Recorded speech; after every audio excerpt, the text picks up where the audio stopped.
Hello everyone, welcome to my channel. आज हम 26 नवंबर के करंट अफेयर्स डिस्कस करेंगे। ओके। और इसकी पीडीएफ आप लोगों को इस वीडियो के डिस्क्रिप्शन बॉक्स में साइट का लिंक मिलेगा, वहाँ से आप लोग इसकी पीडीएफ डाउनलोड कर सकते हो। ठीक है। और बाकी की जो करंट अफेयर्स हैं पिछले, वो प्लेलिस्ट का जो लिंक है वो भी इसी वीडियो के डिस्क्रिप्शन बॉक्स में मिल जाएगा। ठीक है, चलिए स्टार्ट करते हैं।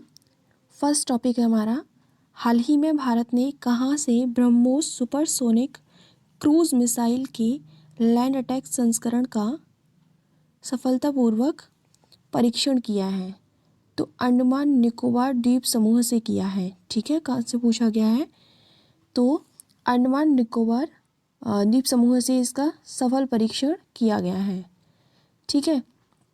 ब्रह्मोस जो नाम है, ठीक है, उसके बारे में अगर हम बात करते हैं तो भारत की जो ब्रह्मपुत्र नदी है और रूस की मोस्कवा नदी है ना, इन दोनों के नाम पर यह नाम जो है रखा गया है। ठीक है।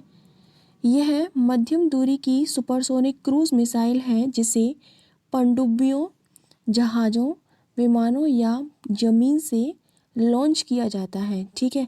देखिए, ये क्रूज मिसाइल के बारे में बताया गया है, आप इसके बारे में जान सकते हो कि इसको जो है पनडुब्बियों, जहाज़ों, विमानों या ज़मीन से लॉन्च किया जाता है। यह मिसाइल दागो और भूल जाओ इन द सेंस कि आपको इस मिसाइल को दागने के बाद कोई भी आपको कोई डायरेक्शन देने की ज़रूरत नहीं है कि इसको कहाँ जाना है कहाँ नहीं। ठीक है, बस केवल आपको दागना है। देखिए यहाँ पर लिखा भी हुआ है, ये सिद्धांत पर कार्य करती है दागो और भूल जाओ, अर्थात इसे लॉन्च करने के बाद आपको कोई भी मार्गदर्शन यानी कोई भी डायरेक्शन देने की आवश्यकता नहीं होती है। ठीक है। ब्रह्मोस मिसाइलों को ब्रह्मोस एरोस्पेस द्वारा डिज़ाइन या फिर इनको विकसित किया जाता है। ठीक है। चलिए, उसके बाद नेक्स्ट है, हाल ही में भारत सरकार ने कितने चाइनीज़ मोबाइल ऐप्स पर प्रतिबंध लगा दिया है? ठीक है, तो 43 चाइनीज़ ऐप पर और प्रतिबंध लगा दिया है। ठीक है। अब और क्यों बोला है मैंने वो जानते हैं, इसमें आगे लिखा हुआ है।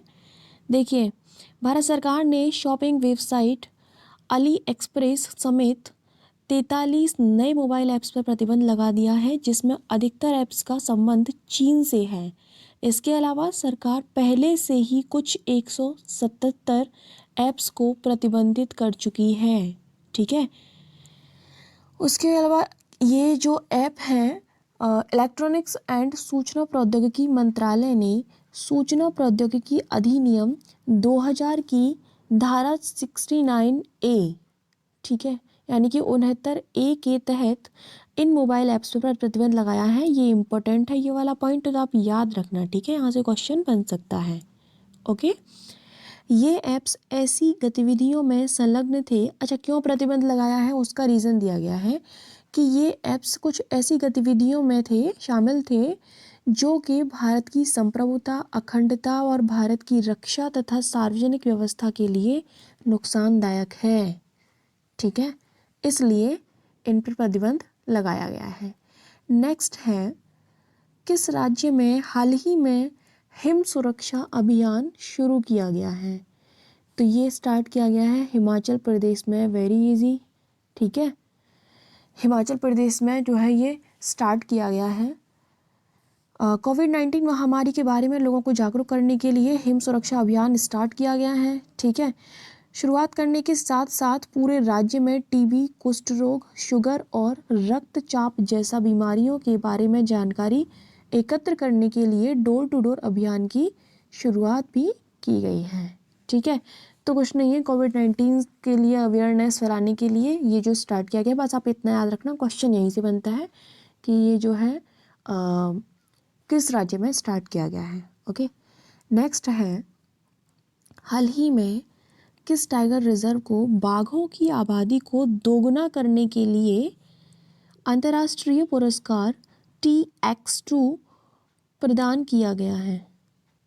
ठीक है, तो देखिए वो पीलीभीत टाइगर रिजर्व को प्रदान किया गया है। ओके, और पीलीभीत टाइगर रिजर्व कहाँ पर है? उत्तर प्रदेश में है ना। ठीक है, पीलीभीत टाइगर रिजर्व और उत्तर प्रदेश वन विभाग को बाघों की संख्या दोगुना करने के लिए 10 वर्षों के लक्ष्य को मात्र 4 वर्षों में हासिल करने के लिए, इम्पोर्टेंट है, ठीक है, 10 वर्षों के लक्ष्य को मात्र 4 वर्षों में हासिल करने के लिए पहला अंतर्राष्ट्रीय पुरस्कार TX2 प्रदान किया गया है।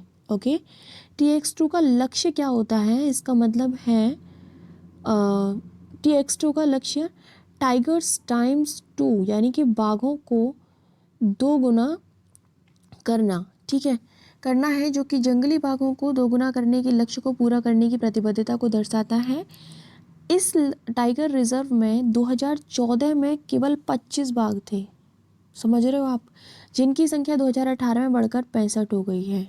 ओके, तो दोगुने से भी ज़्यादा हो गई है। उत्तर प्रदेश में दुधवा, पीलीभीत और आजमगढ़ टाइगर रिजर्व स्थित हैं। ये आप इम्पोर्टेंट है, याद रखना यहाँ से। बाकी एक बार जब भी आप ऐसे करंट अफेयर्स पढ़ते हो तो एक बार अपनी जीएस को देख लिया करिए वहाँ पे जाके कि किस किस कहाँ कहाँ पर कौन से टाइगर रिजर्व हैं, ठीक है। हाल ही में उत्तर प्रदेश के वन विभाग के शासन को चित्रकूट के रानीपुर में टाइगर रिजर्व बनाने का प्रस्ताव भेजा गया है। रानीपुर का जंगल मध्य प्रदेश के पन्ना टाइगर रिजर्व से एकदम सटा हुआ है, जहां अक्सर बाघ देखे भी जाते हैं, ठीक है। मध्य प्रदेश में सबसे ज़्यादा बाघ हैं, आपको पता होगा। केंद्र की अनुमति मिलने पर यह प्रदेश का चौथा टाइगर रिजर्व होगा। ओके, उत्तर प्रदेश का चौथा टाइगर रिजर्व होगा, इस चीज़ को याद रखना। ओके, चलिए उसके बाद नेक्स्ट है, बाकी के 3 आपको बता ही दिए हैं, दुधवा, पीलीभीत और आजमगढ़, ठीक है। चलिए, हाल ही में अंतर्राष्ट्रीय एमी पुरस्कार जीतने वाली भारत की पहली वेब सीरीज़ कौन सी बनी है, तो उसका नाम है Delhi crime. Okay, OTT platform Netflix show Delhi crime ने 48वें अंतर्राष्ट्रीय एमी अवार्ड्स 2020 में बेस्ट ड्रामा सीरीज़ का पुरस्कार जीता है। दिल्ली क्राइम अंतर्राष्ट्रीय एमी पुरस्कार जीतने वाली ये जो है भारत की पहली वेब सीरीज़ बनी है। आप इसका बस नाम याद रखना, यहाँ से बहुत ही ऐसे क्वेश्चन बहुत कम आते हैं, ठीक है। चलिए उसके बाद नेक्स्ट है, महिलाओं के खिलाफ हिंसा के उन्मूलन के लिए अंतर्राष्ट्रीय दिवस कब मनाया जाता है। ओके, महिला दिवस मत समझ लेना ना आप इसको, महिलाओं के खिलाफ हिंसा के उन्मूलन के लिए, ठीक है, तो ये 25 नवंबर को मनाया जाता है। संयुक्त राष्ट्र द्वारा 25 नवंबर को दुनिया भर में महिलाओं के खिलाफ हिंसा के उन्मूलन के लिए अंतर्राष्ट्रीय दिवस के रूप में मनाया जाता है। अगर बात करते हैं थीम की, 2020 की जो है थीम क्या है, ठीक है, तो वो है आपकी orange the world, fund, respond, prevent, collect. Okay, ये आपकी थीम है 2020 की, याद रखना। थीम तो सारी ही इम्पोर्टेंट होती हैं, बाकी डे भी याद रखना, 25 नवंबर को ये जो है मनाया गया है। किस स्थान पर, नेक्स्ट है आपका, किस स्थान पर प्रस्तावित एयरपोर्ट का नाम मर्यादा पुरुषोत्तम श्रीराम हवाई अड्डा रखने की घोषणा को मंजूरी प्रदान की गई है, तो अयोध्या में, अयोध्या को, ठीक है, किस स्थान पर, तो अयोध्या में बन रहे हवाई अड्डे का नाम भगवान श्री राम के नाम पर होगा। हवाई अड्डे का नामकरण मर्यादा पुरुषोत्तम श्री राम हवाई अड्डा किए जाने का प्रस्ताव जो है कैबिनेट से इसकी मंजूरी प्राप्त हो गई है। चलिए, याद रखना, ऐसे क्वेश्चन बन जाते हैं, ठीक है, ये नाम भी याद रखना आप लोग। ओके, नेक्स्ट है, हाल ही में उत्तर प्रदेश सरकार ने जबरन धर्मांतरण के मामलों में कितने वर्षों की सज़ा का प्रावधान किया है, वेरी इंपॉर्टेंट, तो ये 10 वर्षों की सज़ा का प्रावधान किया है। ओके, उत्तर प्रदेश में लव जिहाद और धर्मांतरण की घटनाओं पर लगाम कसने के लिए उत्तर प्रदेश सरकार ने, यानी कि आपके योगी आदित्यनाथ ने, विधि विरुद्ध धर्म संपरिवर्तन प्रतिषेध अध्यादेश 2020 को मंजूरी प्रदान कर दी है। इस कानून के लागू होने के बाद छल कपट, जबरन धर्मांतरण के मामलों में 1 से 10 वर्ष तक की सज़ा हो सकती है। खासकर किसी नाबालिग लड़की या अनुसूचित जाति या जनजाति की महिला का छल से या जबरन धर्मांतरण कराने के मामले में दोषी को 3 से 10 वर्ष तक की सज़ा भुगतनी होगी। ओके, तो देखिए ये इम्पोर्टेंट है, आप याद रखना इस चीज़ को। इस अधिनियम का नाम और कितने वर्ष की सज़ा हो सकती है ये भी आप याद रखना, ठीक है।